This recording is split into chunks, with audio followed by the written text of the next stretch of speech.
सामोरी गेली तरी रडत नसता. तुम्ही का रडताय?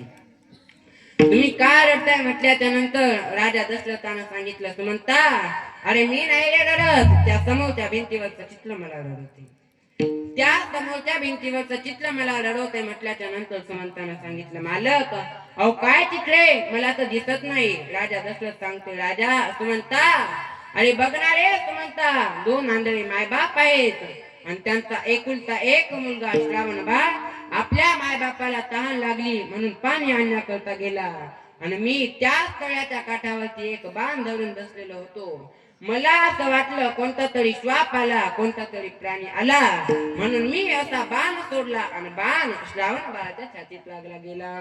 शर आला तो धावून आला काळ, विभळला श्रावण बाळ.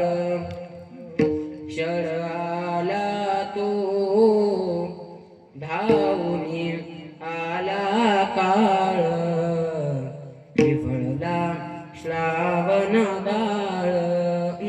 40 वर्षापूर्वी चौथीला कळतात तुम्हाला होती, तुम्हाला आम्हाला अशा या रे या सारे या, भरभरिया रे भरभरिया, मजा करा रे मजा करा, आणि दारू प्या रे दारू प्या, अशा कुठे कविता असते. 4-5 दिवस झाले महाराज, 4-5 दिवस झाले मी एक कविता वाचली. मम्मी माझ्या पप्पाची, पप्पा माझ्या मम्मीचे, मी आता 12 गावचा पाणी पिलेला. मी म्हणलं लेकरं कोण्या भूताचे, ही काय कविता आहेत का मला? अहो आधीच्या बाया जात्यावर जरी बसल्या तरी गोड गाणे गायच्या, काय ओव्या असायच्या महाराज. वाट चार वाट सरा काय बघतो खेड्यात, आणि पंढरीचा पांडुरंग माझ्या भावाच्या वाड्यात.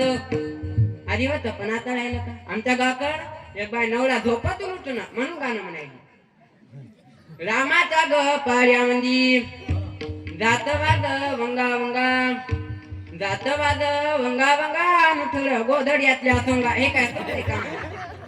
आधीचे गाणे गोड असायचे, आधीच्या गाण्यामध्ये भाव थोडासा वेगळा असायचा.